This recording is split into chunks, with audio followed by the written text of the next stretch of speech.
We had to sue the Department of Homeland Security, the California Service Center, and USCIS, the United States Citizenship Immigration Services. Why? Because 7 families have been just waiting far too long. What do you do if the government just doesn't adjudicate your case? This was a mandamus lawsuit. Some of them have been waiting for over 10 months, and some of their friends have been waiting for over 20 months. In failing to adjudicate their case, they cannot travel, they cannot work, their life is in standstill, they practically might as well be in prison. It's a grave violation of their human rights. We officially filed the lawsuit on February 2nd, and by February 10th, the first approval already came in. And by March 29th, we officially withdrew because all the cases got approved. Let's get to it. Now, before diving into the case, I just want to say we do not encourage mandamus actions. We really want to treat it as a last resort. I know many firms and many dear colleagues disagree with us. They want to directly jump into the federal case lawsuit because they know that there's no other way.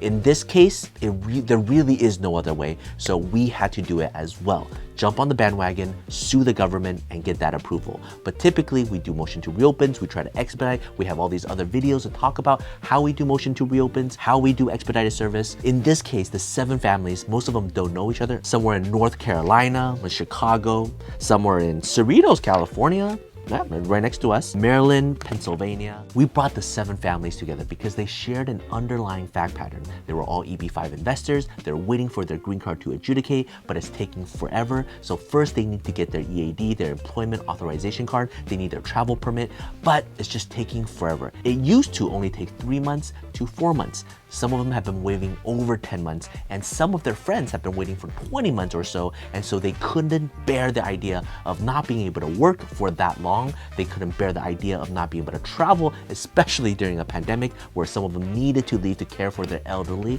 And so because they couldn't wait anymore, after a lot of discussion, we put the case together, we filed it, and the case was approved. There's a lot of reasons why we brought 7 families together.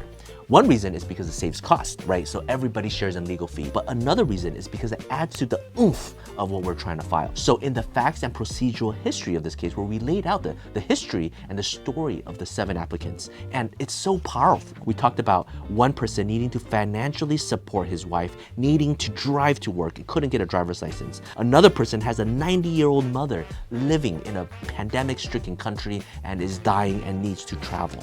Another person just got a new job offer that's really great, and their job and their livelihood and their career is dependent on the adjudication of their status. Combined together, it paints a picture about how inadequate the adjudication process is and the adverse consequence it's having on a multitude of people and their storylines. So all of that lays down the groundwork for why we filed, why the government needs to adjudicate. Now it gets to the argument, right? Because you can't just say, we've been waiting too long, please expedite us. The government isn't just gonna grant you because you're impatient. So why should the government approve your case? And this is where a really good fact-finding team can come up with really good argument. Normal processing time, 4 months. Historically, over the past 2-3 years, we kind of went through every single quarter, all the government memos that went out talking about how fast they adjudicate these cases. But we found, and this is like the gold, we found in one of the memos, it only takes 12 minutes. Yet for our clients, it's taking close to 10 months to adjudicate some of these cases.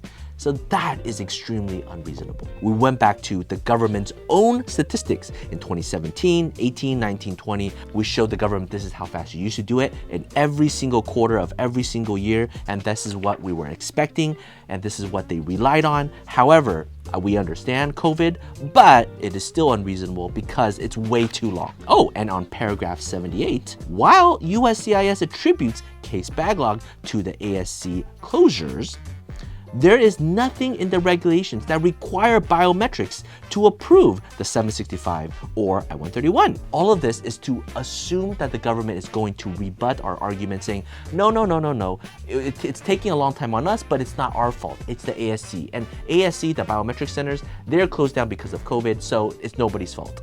So we really just preemptively argued, sorry, you cannot use that excuse. This was the mandamus lawsuit that was filed in February. Within 8 days, the first applicant already got the approval, and the work permit and the advance parole was already being mailed to them. And within a month, one by one, their cases just got approved, and then we got to close the case. There's so much about mandamus that I could talk about, but we just want to lay it out here just to let you know. If you've tried everything you could possibly do to expedite your case, it is unreasonable and it's having an adverse effect if you run out of options, right? Mandamus is a method of check and balances for the courts to make sure the government is adequately adjudicating your case. If you have any questions, feel free to reach out. We're gonna make other videos talk about mandamus and the behind the scenes stuff, so stay tuned. Take care, bye-bye.